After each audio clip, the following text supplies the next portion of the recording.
So the picture goes up on social media, and someone who'd never met me said, "Oh, I never realized how tiny she is." And the person who posted it said, "Oh, she's sitting down." And I logged on and said, "No, she isn't." Well, What can you say? it's you got your It is your what it voice is. print is your voice print. Yeah, yeah. No, that's true. I have a client. I think I mentioned him a lot. Lofty in Sydney. One of the most exquisite voices you've ever heard. He's a little person. So when he came to the U.S., he went to Like a an Promax. actual Little, yes, he's yeah. dwarf.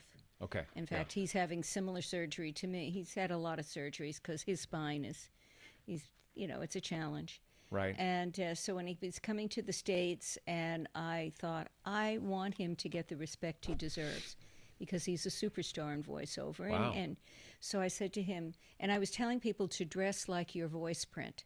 Dress your signature. Oh. So one person came in a Hawaiian shirt, Sure. And I said to him, because he's gorgeous, gorgeous instrument, I said, "Do you own a tux?" He said, "I do."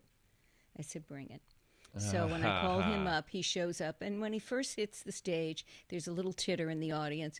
But the very fact that I'm now glaring at them, and I had worked it out with the crew, that when they saw this gentleman coming up in the tuxedo, to very discreetly slip an apple box in front of the podium. So he orchestrated everything very respectfully. And, as he walks across the stage, and then we hug, and, you hear something in the audience. Then he steps up to the mic. OMG. Wow. I mean, that voice just flows. I mean, it's like an Orson Welles voice. Oh, wow. It's exquisite. His that's name beautiful. is Lofty Fulton. Lofty being his nickname. From Sydney. From Sydney. Oh, okay. Yeah, so he came all that way with his tuxedo. Wow. And we've become very good friends. His I would say, wife. They aren't officially married, Helen, and we do a lot of socializing when I'm there. Amazing. And, you just, it's so touching. Yeah. That he has overcome so much. He had a book published about his life. Yeah. And, I just give him so much credit. He's an inspiration. Amazing. But I was so protective. I wanted to make sure that people showed him the respect, and I thought that tux would at least start the conversation. Yeah. Because what we're saying, one of my premises is presentation is everything. We tell people how to receive us. Yeah. So when you're talking about marketing, and we talked quite a bit about, I initiated the conversation about marketing because I really have, a very strong opinion about what your materials need to do as quickly as possible. Yeah.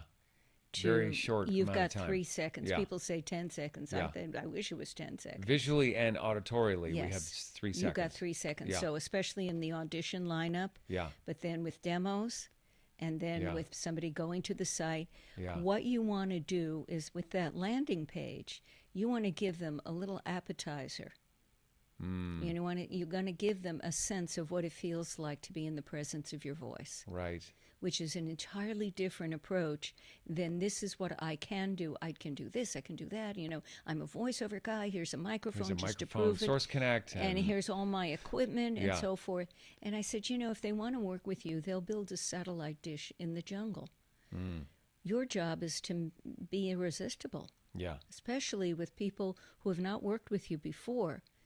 You have to overcome the fear.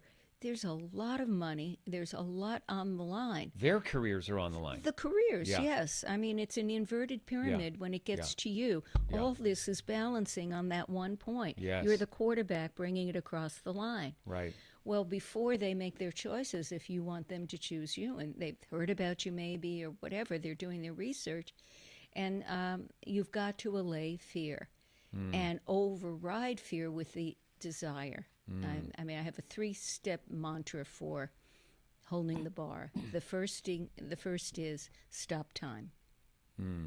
And the more clear you are, and we did a fair amount of that work over the weekend because someone said, well, I don't know. Most people don't know, especially if you're a classically trained actor. You're trained for versatility. You're trained to, I can do this. It's that classic line in the movie Tootsie where the Dustin Hoffman character's begging for his agent to get him work. And he says, well, I can be this. And, well, a lot of people think you're kind of short. And he goes, I can be taller. I mean, watch me. And that's when he becomes Tootsie to Yeah. get this role on a soap opera Yeah, as yeah, the yeah. matriarch.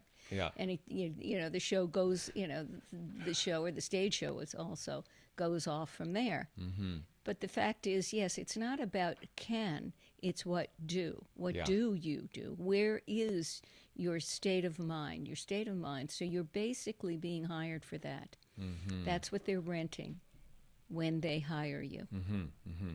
Well, the first thing is you've got to know that, and you've got to be able to articulate it with some sort of an image and then a tagline of some sort that gives them enough, is intriguing enough. So inspire desire. Let me see more. And what you want is, and then, of course, exceed expectations. Mm-hmm.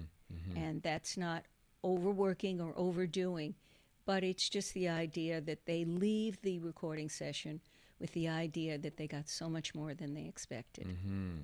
And that's a bar that you want to continue to keep high for yourself. Amazing. Let me. I'd like to do a little intro here for those that have never seen you before, or maybe are somewhat new to you. So Marice Tobias is with us in studio today. Marice is known around the globe. You have a 35-plus year career and has worked and does work with the best of the best, top of the food chain type voiceover talent. Highly regarded. She's, was one of the first women to the first Yeah. to be directing Directing and commercials. writing, right? Yeah. And you were also a I writer, was, yes, copywriter. I had a career, one of the creative heads of 2 ad agencies, and I have a very checkered past that I'm very proud of. So what I like to, I don't know how you feel about this, but I sort of feel like you are, in sort of the Matrix terms, you're kind of like the Oracle, where I don't know how you like that one. I was thinking all these metaphoric, who you are. That's a bit lofty. I It's mean, is it still, a lot? I don't know. In a fun way. I just Yeah. what I like about it is that you communicate to us, the voiceover talent, and you go in and you help us figure it out. Right. You help us Right. move the needle in our career. You help us have these breakthroughs to then, because that's what we want. As a voiceover talent, I'm like, I want to keep getting better. I mean, I've worked with you since '07, and I just want to keep doing this with the needle to keep climbing this mountain that we're all on. We're all I don't care who it is, whether it's Ashton or David Kay or Joe or Reno or all the guys that have been and gals that have been going for a very long time. We're all still climbing Yes. and trying to improve and get that better. That should be the creative imperative. That you're always reaching for something.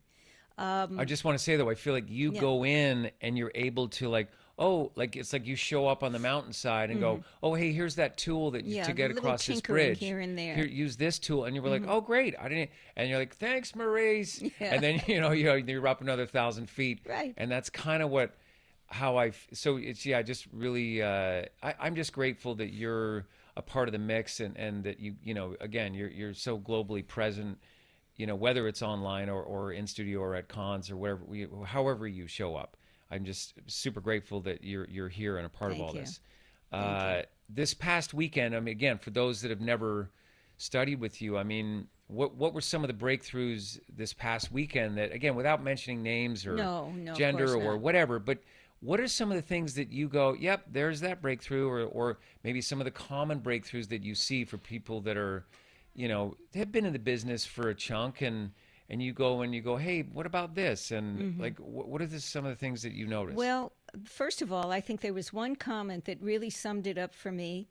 And one of the women who have done a fair amount of workshops and so forth in her career, as well as she has a very strong career. And she said, I've never heard the approach that you have. And so I said, oh, I'm so delighted to hear that, because the last thing you want to be is redundant. There's so many opportunities out there for training and you use the word better. I want to get better. The word that I use, because I'm working with people who are doing very well, and I talk about enhancing what you have and then expanding to aspects of the career where maybe for one person, very well-known performer, when he called me and said he wanted to do a trailer demo some years ago, and he said, when I first got in the business, I was doing a fair amount. Now I've become the promo guy. And he said, no complaints. And I said, no, that's fine. I said, I love working from nothing's wrong.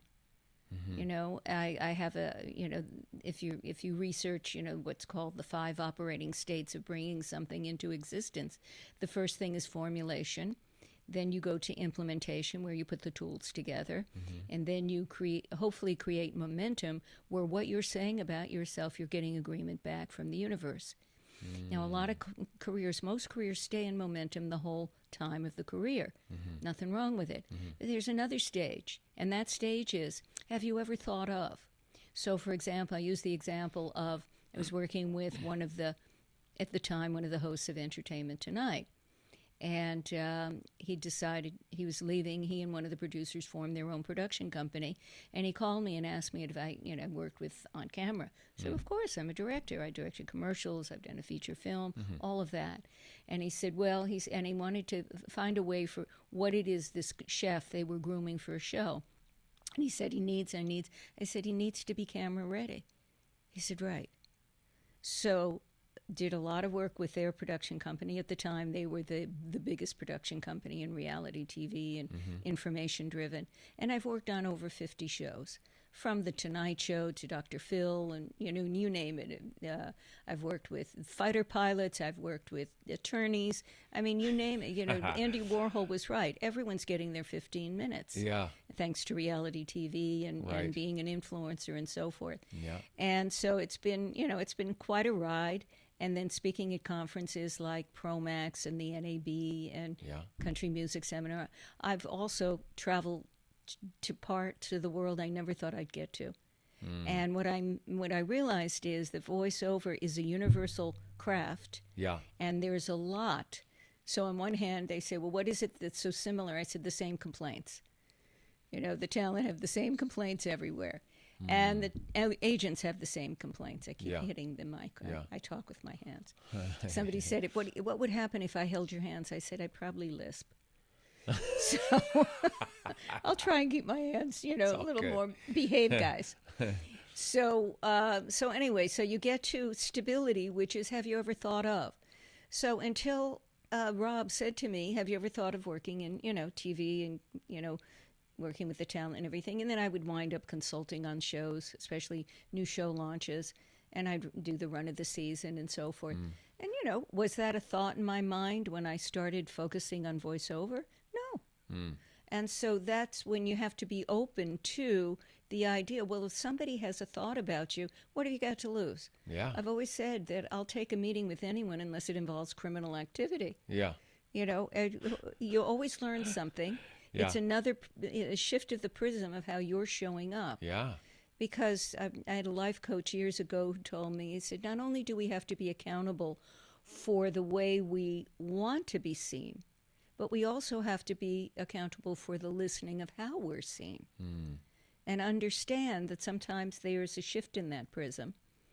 And sometimes it works and sometimes it doesn't, but that it's there, otherwise someone wouldn't be responding that way. Is that something that you think that up and coming voiceover talent struggle with, is how they appear in the world? Like they're not aware, there's a lack of self-awareness, so they're actually not able to project or perform their actual authenticity. Well, I think that they put so much emphasis on the tools of the trade.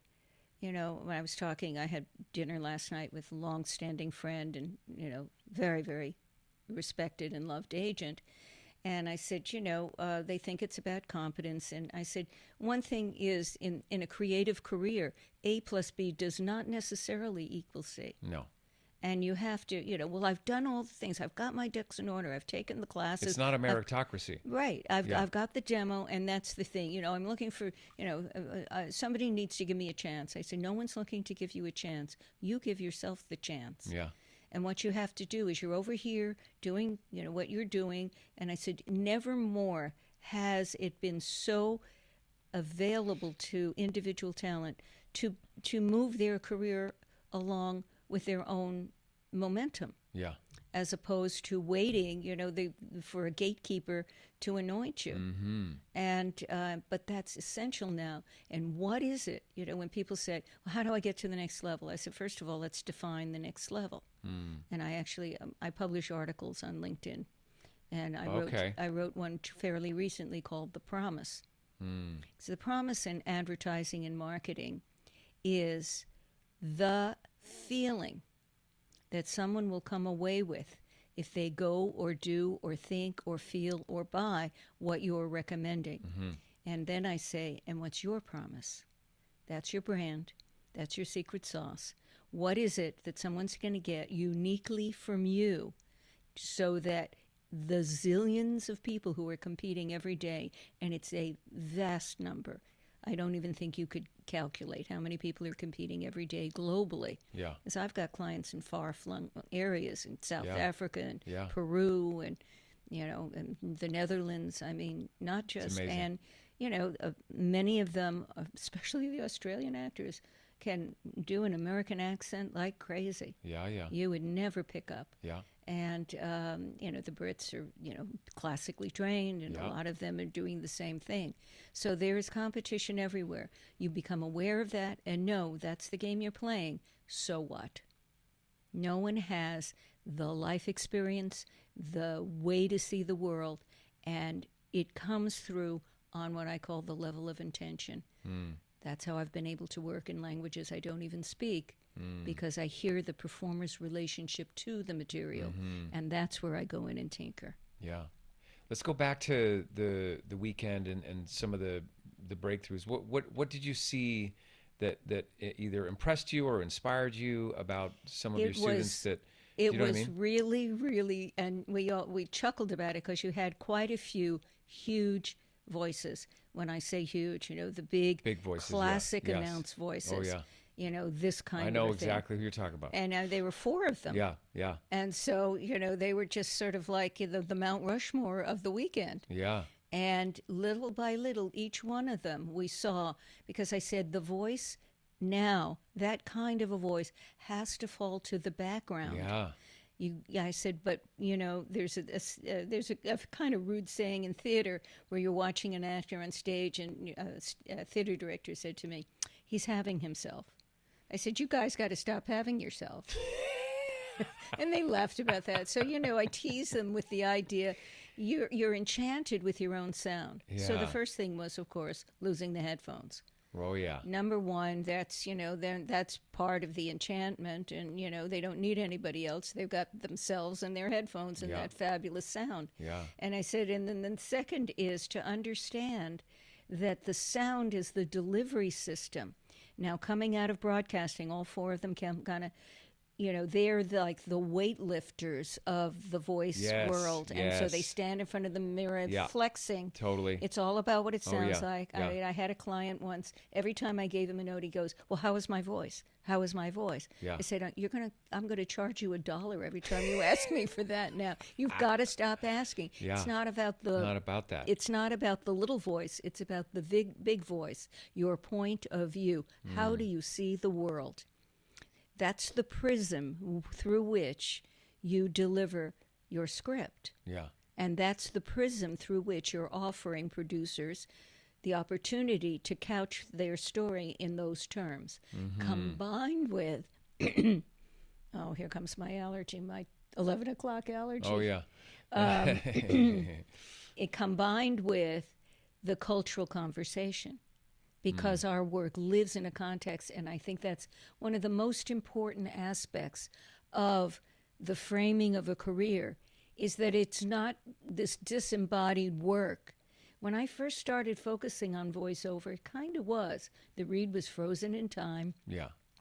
I was directing commercials, and the way that you worked was you left the commercial at the dailies, and the ad agency or the production company went on to finish.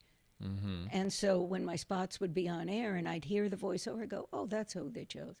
I wasn't even involved in that. Oh.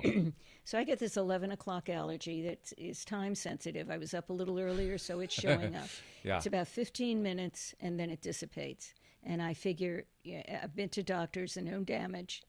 but it's some chemical that my body makes Yeah. based on when I wake up, and then it goes It's all away. good. Can't even Okay. notice. You're Okay. probably.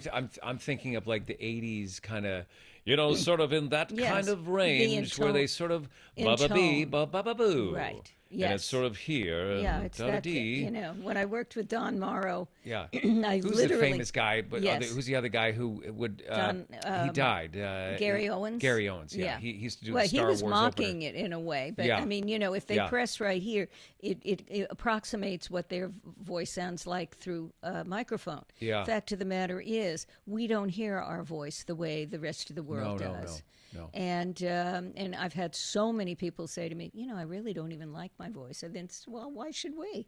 You don't like what?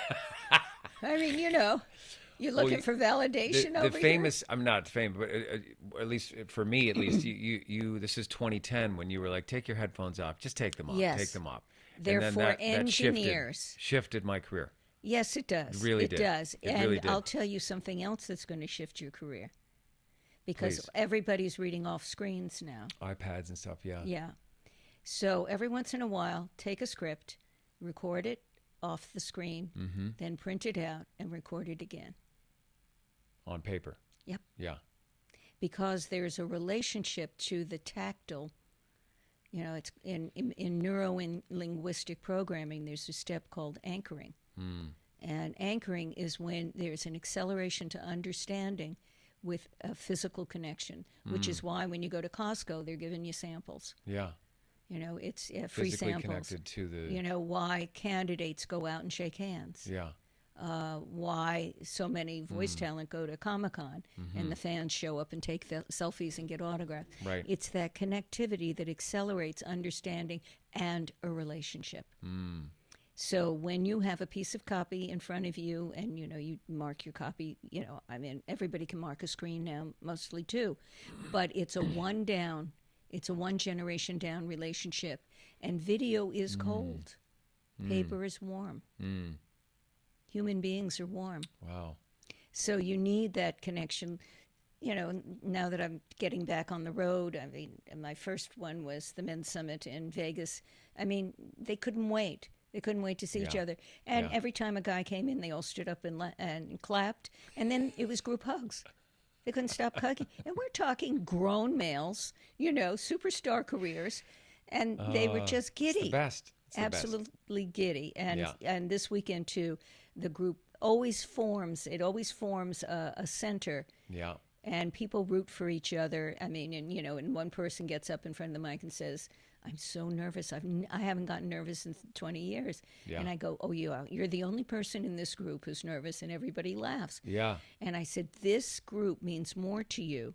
A group of your peers means more to you. Absolutely. And I said, but that's good. Yeah. Because if you can rise above that, then everything else is a piece of cake. I mean, big deal. Then go and do your patch with your 19 clients on the West Coast and East Coast, and Right. Listening. That's nothing compared to this. Sometimes, Yeah, you know what I mean. And just getting people to laugh at their own foibles. But as far as going back to the Mount Rushmore, the voiceover guys, by the end of the weekend, they were in the whole group.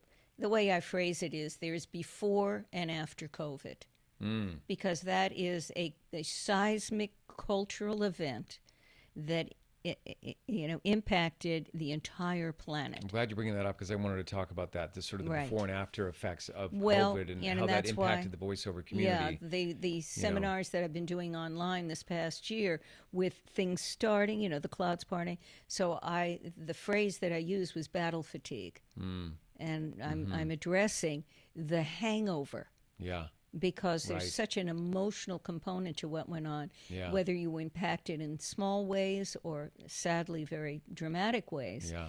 Everyone has that effect. And creative people have less layers of protection. Totally. And therefore, we need to address what was going on and other things going on in your personal life. Everything affects everything. Another article I wrote, and it has a visual of a mobile, is if you affect one piece in a mobile, the rest have to find their stasis. And that's what we're starting to do now, is find our stasis in this hybrid world. So much of business, has changed because it was aware of the fact these very expensive offices were something of a luxury. Yeah. It's all Zoom patch sessions now. There's no studio, no ad agencies are going into the studio to sit in have their sushi and direct from there. And that's why the specs are the way they are. My theory is, I do a section in the seminar I call Nightmare Specs, where people send me the nonsense sometimes. But I mean, most of them, they started out maybe like this and this and this. And my theory is this is the creative team's way of reinforcing their value to their client. And I said, you read it, but realize it's to the client. Look how much we care. And Look know about you. Yeah, we understand you and so forth. And the talent's going, what do I do with that? What am I doing with this essay? You do your read. I said, you know where your clues are? In the copy itself. Yeah. Somewhere in there that's the buried treasure. I usually go also to the first two or three sentences. Yes, the masthead. Oh, well, the masthead too. Right. Because they always give a title to the spot or to the... Yes. And they're going to usually say the most important stuff off the top because that's what but I tell them to look for the billboard line. And the billboard line is usually at the last quarter of the copy, and it's the line you would take and put on a billboard, and it's a one-line. I just meant in the descriptor, in the specs. In the specs, typically for me, I'll look at the first line or two and go, "Oh, that's what they're kind of." And then they get into the and then then the screenwriter comes out into the latter part of it, right? But and I mean, my favorite one that I read, and of course Thanksgiving's coming up for us, this week. And it is, I wish I had it in front of me. At one point I thought I lost it, and then I found it again. So the specs are this long, and it describes the voice of the turkey. And basically, the turkey's not just, speaking, but he's gobbling to America the Beautiful. Oh, okay. Right. And then they describe, now he can't be too polished. Yeah. Well, of course not.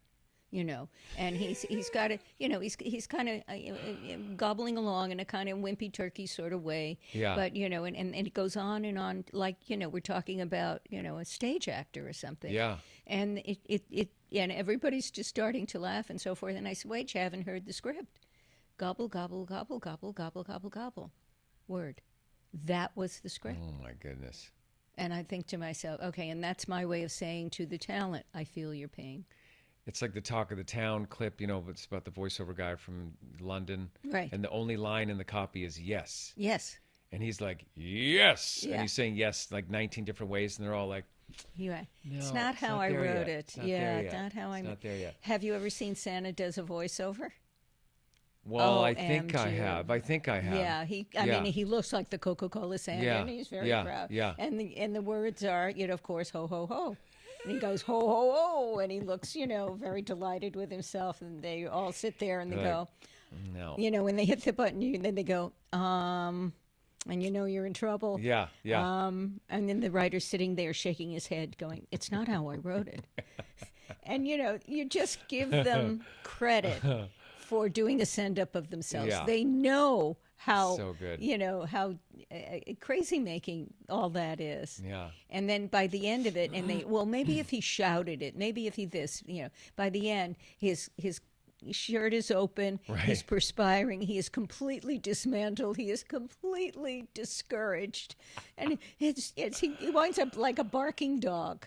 Well, and I don't know. This is what I want to talk about, that sort of the number of takes it should take to get there in the session on the day. Okay. And here's the thing, it's funny. I work with obviously a lot of various types of clients and ad agencies and stuff like that. And as long as on their end there's a respect and a, hey, that was great. Let's now let's over here. If like they if want that's to the shift, feeling, if they want to shift gears, they should say that. You should always tell the talent you're making a left or a right turn. Yeah. Otherwise, the talent will think, okay, well that didn't work. But as long as there's just a good respectful vibe, I'm like, let's do 50 takes. It's all good. But it's when there isn't, when the worst thing I hate is when it's like, let's just do it again. Right. Let's do it again. Or well, they're fighting. How? They're fighting over the button, and it's the inmates are running the asylum. Yeah. At which point, I say, if you can, see who the producer in the group is and say, look, I'm here to do anything and everything, but can we funnel the direction through one person? because otherwise you can't help but feel assaulted when you've got all those people coming at you. Multiple people. That's Right. tricky when you get multiples. Yeah, Right. that's you're like taking this and Right. this and okay, let me put that in the blender and here it comes. Yeah. Yeah. So the truth is, when I'm recording tracks for a demo, particularly, there's always a script. We do 2 takes, and I go, oh, I'm happy. Yeah, anything you want to do? No, we move on. And then there's another one where they hit a speed bump, and it's like, Yeah. who cares? As long as we finally get to a place, and I'll say, well, let's put this aside. Let's move on. Sure. And then there's always something going on with that script, but we've already prepped, and in the prep session, piece of cake. Yeah. And then, we hit the ground running and so what? Do you record the prep session? No, Okay. no. Because I we just do. thought because maybe you just grabbed that from the prep because it was so good there. No, I and then- do. I think, they probably do. Yeah. But the truth of the matter is, there's something about showtime. Oh, yeah. When you're on, Totally, yeah. Yeah. Crank And it up a that, notch, yeah. that's when you sparkle. Yes, And of that's what course. I want to, that's Yeah, what yeah. I capture. But I mean, as far as, who knows, something going on with the story itself or the writing or, all the speed bumps that can derail the performer. But, going back to the idea of mainly the people that I work with are the people, and, so many others have said to me, well, doing very well, high 6 figures and so forth. And I said, but the more finely tuned you become, the quicker you can go out of tune, like, a high performance vehicle. And I said, that's why there are pit stops along the way, because you're in the race, zooming around that track, High speed. and all of a sudden, something needs a little tinkering. Off you go. Yeah. The crew jumps in, changes the tire, and back on the track you go. And that's how I look at it. Yeah. Or like the ball is in play, Yeah. and they say a basketball game or football game, and the coach pulls the player out, blah, blah, blah, little conference, and back into the game. So I'm on the front lines with you for the game, the way the game is being played. Yeah. And the fact that I have tools and techniques that we spent the weekend exploring. Yeah. Because if there's any major shift in the manner in which I do my seminars and my coaching, is that it's all about the self-direction. That's the world we're in. It's That's it. 95% That's of the it. time you're not being directed. Oh, it was so great when I went to my agent's office or the studio Yeah. or and I go, right. Okay, you want to spend time in rapture, or you want to spend time in understanding, And the other thing, about battle fatigue particularly is, as we're, coming out of this stage that we've been in, not much is changing for the voice guy or gal, except that maybe your personal life isn't impinging on you as much as it has for the last couple of years. Yeah. But, it's sort of like, well, other people are getting to go, somewhere, and I'm not. Yeah. It really it doubles down on the sense of isolation. For the last couple of years, we were all in the same boat. Yeah. And the world found out what it was like to be tied to your workstation. Yeah. And, and people go, I just hate Zoom. I go, yeah, why? Why do you hate Zoom? And how is that serving you? It's like, pick your battles. Marice, I'm not sure. I'll tell you right now, I don't know. It just doesn't feel like animation. Animation, yes, you're going into studio one person at a time. Oh, the director's we at talked home. about that. The director's at home, And zooming in. It triples right? the production time. Oh yeah, it triples the production length of time to produce one episode. Right. And I don't know. It's almost like everybody's kind of like, it's kind of nice not to have to drive the 45 to get to the studio and park, and I can just zoom in from my home office. I'll direct from there. It's And same with piecework. ad agencies. Like, It's piecework, and that's why actors want to go back on stage, because at least you get to do a continuum of a performance. Yeah. But this is, you might as well be a robot. Yeah. Someone said to me at one of the studios here in town, he was like, if we don't go back to ensemble in the next 6 to 8 months, he said he doesn't think it'll ever come back. He's Which probably is right. crazy, because that's like probably ensemble prelay animation is really a lot of You fun. know, the basic phrase of acting is reacting. Yeah, So you're reacting to a piece of metal. yeah, You yeah. know, you're creating the interaction in, the theater in your mind. Yeah. Okay, so it's a different kind of acting. It's a different way to a performance, and it's Yeah. piecework. Yeah. It's basically, it used to be called the ADR. Now it is not additional dialogue replacement. It's the dialogue. Yeah. It's TD. Right. It's TD. It's the real deal. Yeah. Let's talk about because we were talking about this in the car, actually, just in terms of demos, let's say commercial demo. Mm-hmm. And you talked about, the sort of underneath the umbrella of your special uniqueness and how you color and show the different tones of that person's uniqueness. Because otherwise it's not, because again, it's how am I different? How am I unique if I'm presenting that to casting or agents You're or unique anyone else? because of the life right? that you've lived and the perspective of how you express yourself. But I mean, I want you to go into the thought process and how you, unless that's IP stuff that you don't want to go into too much or whatever. You know what I mean? I'll see where you're going. Well, just in terms of the presentation of it, so that when I'm hearing, Kevin's demo, I'm like, oh wow, I can hear Kevin's uniqueness. Okay, so and here's 6 different ways in which he's unique. Yeah. Underneath that umbrella that we all know is his brand. So the brand, is the specificity. It's the theme, the top note of how you see the world. And then within that is the versatility. People, when I first start talking about specificity, especially actors who are trained actors, they get a little panicky. Well, I'm an actor. Yes. But let's look at the celebrity conversation versus the journeyman actor. The journeyman actor, I want to do good work, and I want to do a variety of work and so forth. Very few journeyman or character actors become stars. I talk about the star conversation. What is the star conversation? That is a presence that has a reliable predictability to it. And within the performance, each one is tweaked to the manner in which the story is being told. So I recently just saw Music Man in New York, and I've seen a lot of Hugh Jackman. And he'll go from, a very intense, violent action figure character Marvel or to, the Music Man. Yeah. But there's a theme, there's a thread running through that is the predictable Hugh Jackman signature. And if somebody else comes in and does the show, it's their signature. That signature, that brand, is what we pay people the big bucks for. We pay them for the consistency. And it goes back to the promise of who they are. When you go to see a Hugh Jackman movie or a film, a stage play, there's a promise there. Something's going to be there. George Clooney is a very palpable promise. Kate Blanchett. And if you go through the celebrities that we pay the top dollars, it's very vivid what their brand is, what their franchise is, what their promise is. And then, so when we start analyzing that, it makes it more, it clarifies something that can be quite nebulous. And that is, what's yours? What is it?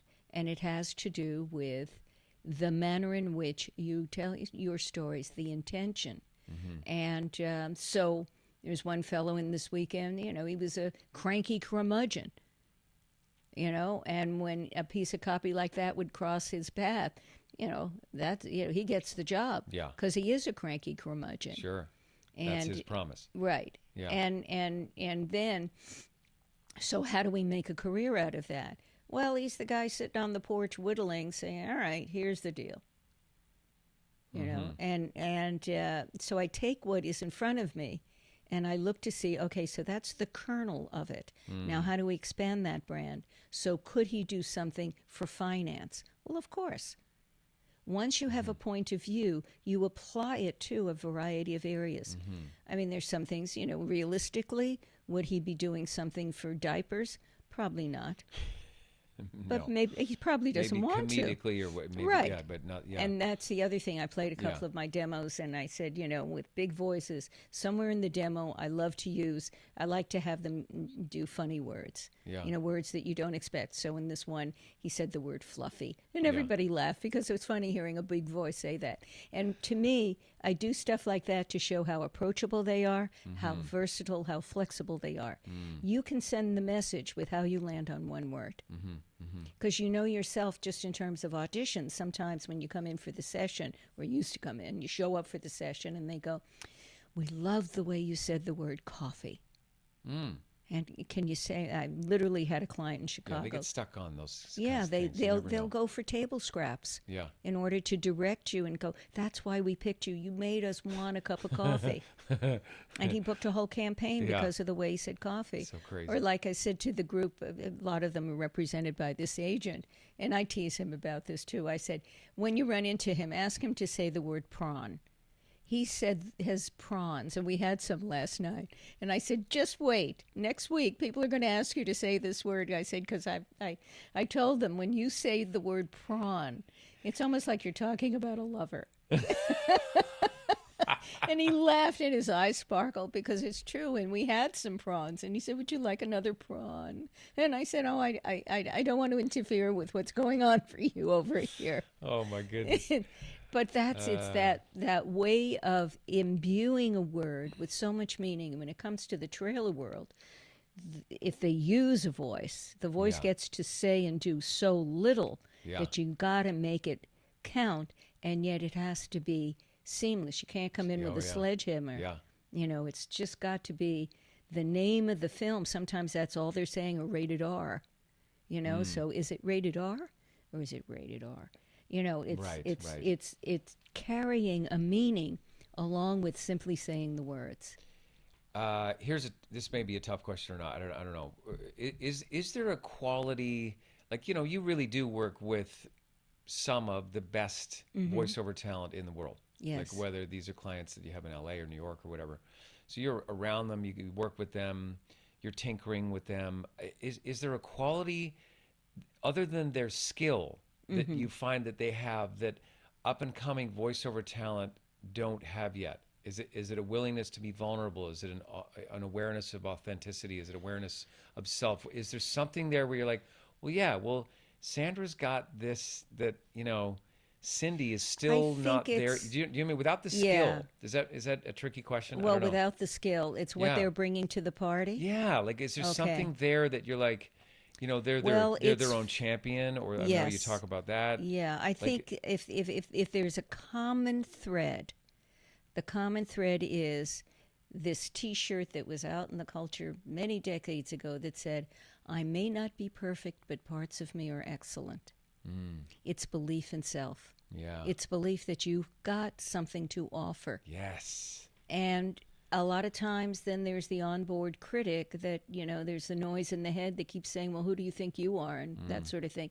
And so that's the neurotic battle of a creative person. Yeah. They know they've got it. Yeah. You know, I talk about my long threatened book, which I actually have started writing. Fantastic. And I basically couch my observation, because that's what it is. It's my observations from the vantage point that I've had over the years, but I couch it all in a theatrical context. Okay.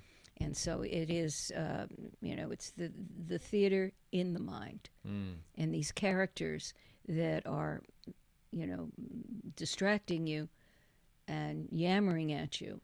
And there are three characters in the inner dialogue.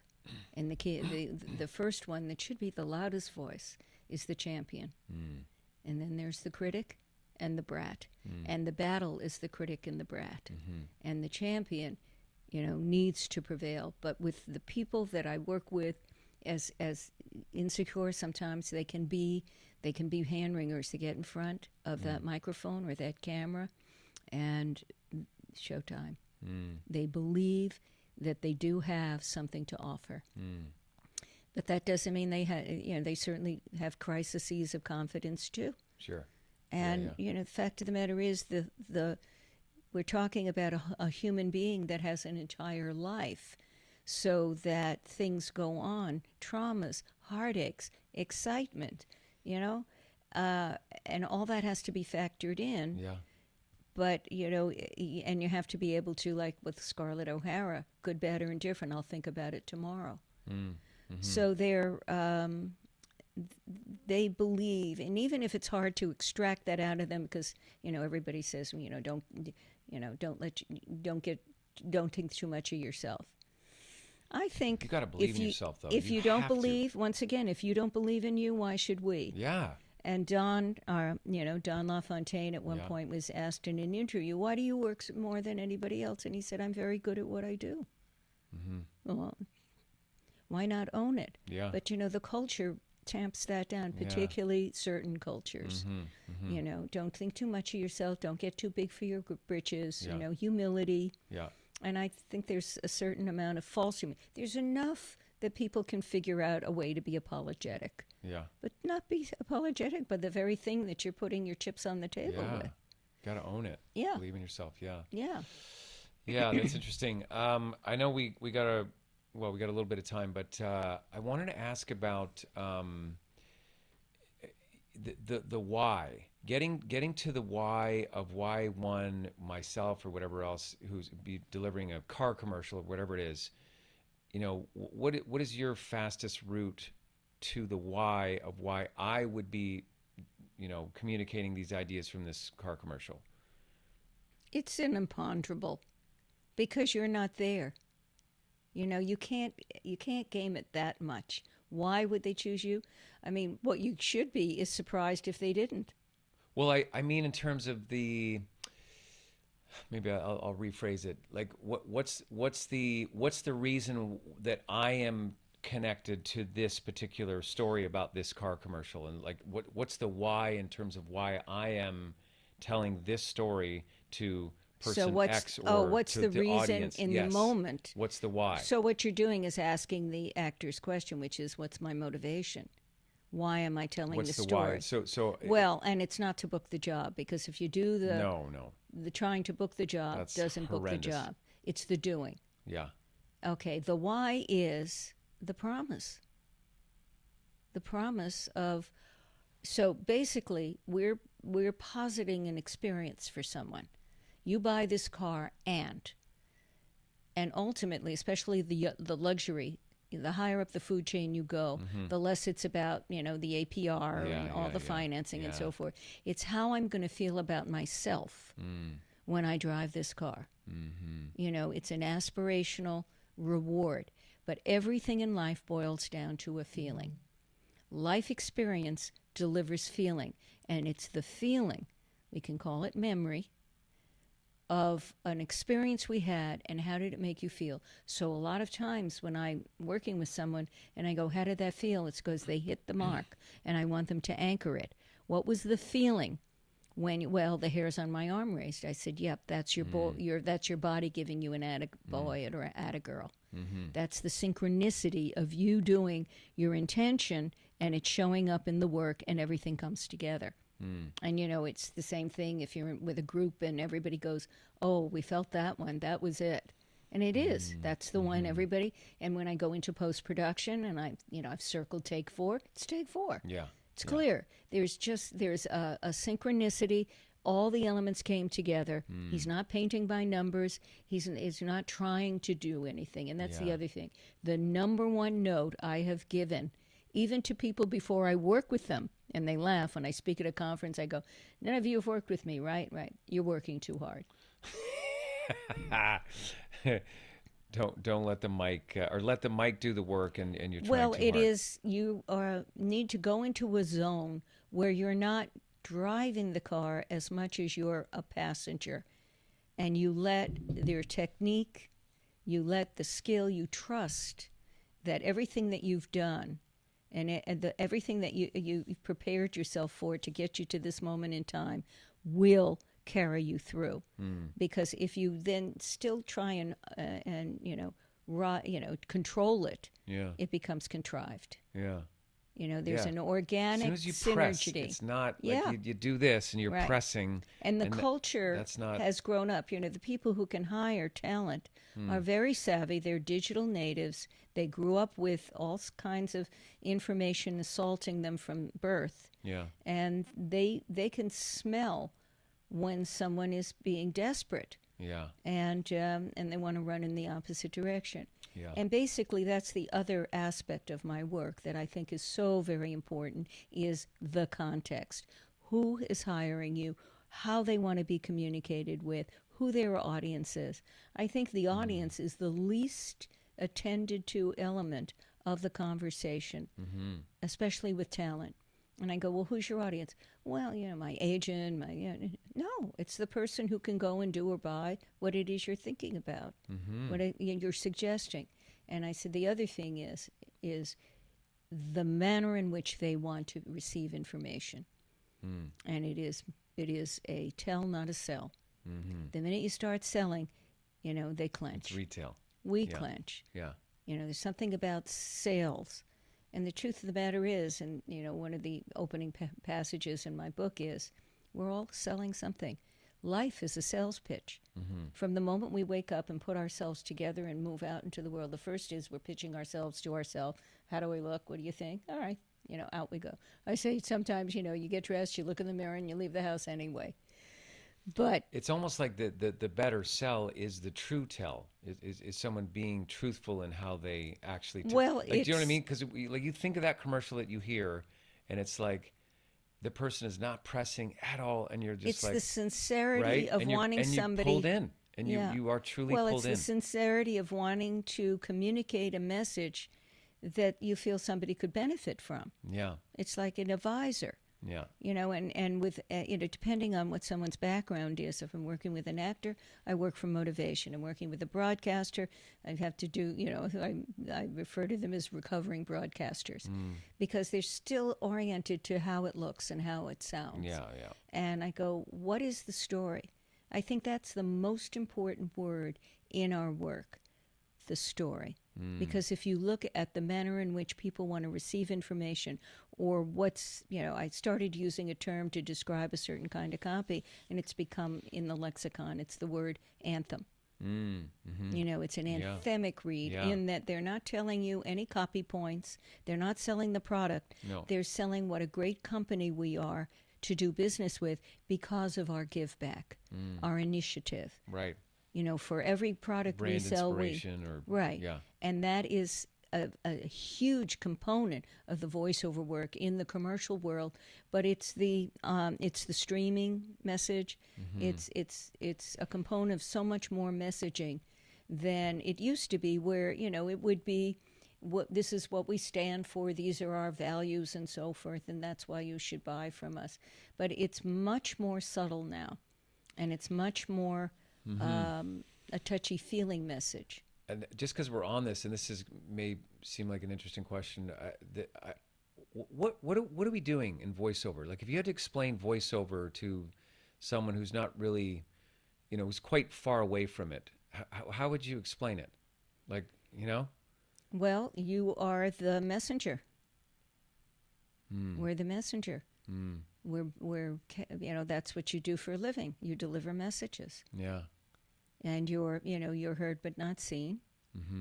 And I mean, that messenger shows up in a variety of ways, even within a genre, within commercial, within trailer.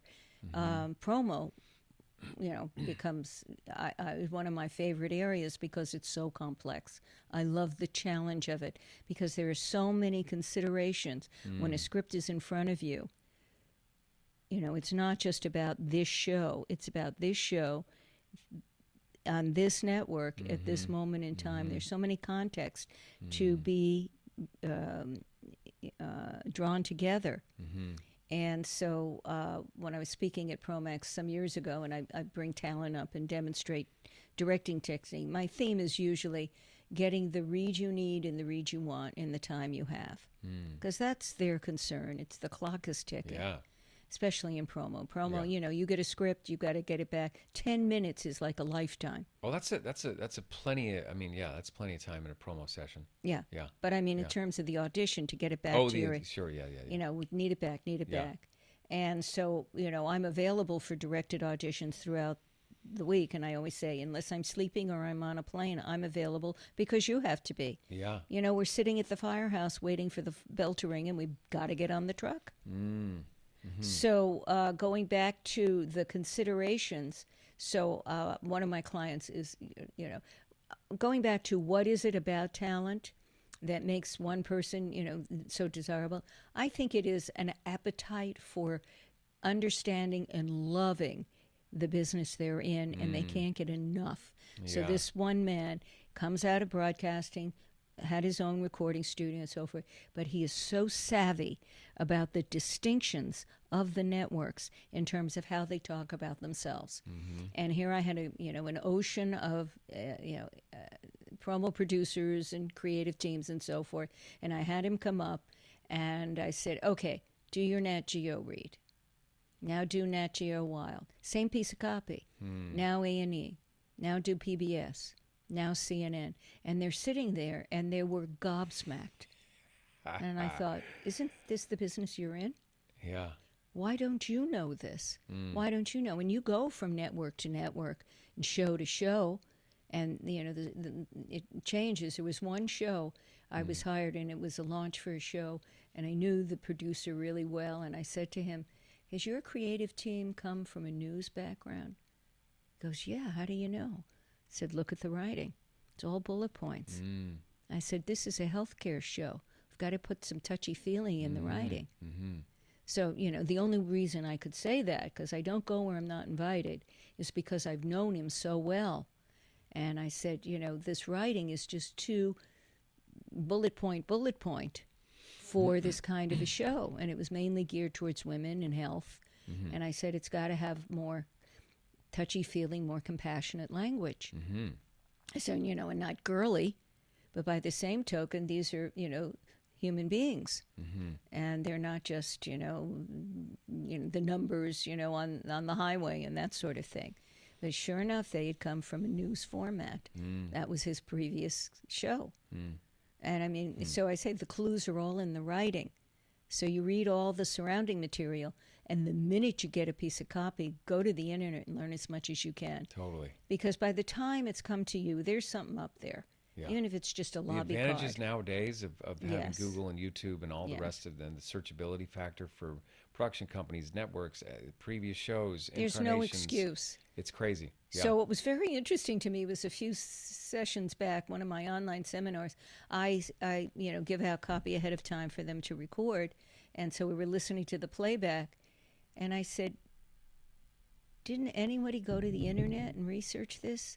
And they all just, they stare at the floor. And I go, it's a comedy. No one read it as a comedy. Yeah. And I go, I'm so glad it happened in this environment. God forbid it should happen in a real audition. Yeah. And, we're moving so fast and everything. They go, no one cares. Yeah. They care about their project. Do your research. And they're looking for somebody who actually took the time and went to the internet and realized it's a comedy. It's like when I'm doing like a broadcast narration series, and they go and shoot 100 hours to whittle it down to a 44-minute show. Right. I come in after they've locked the cut. They got a scratch track for me. I'm in a warm studio.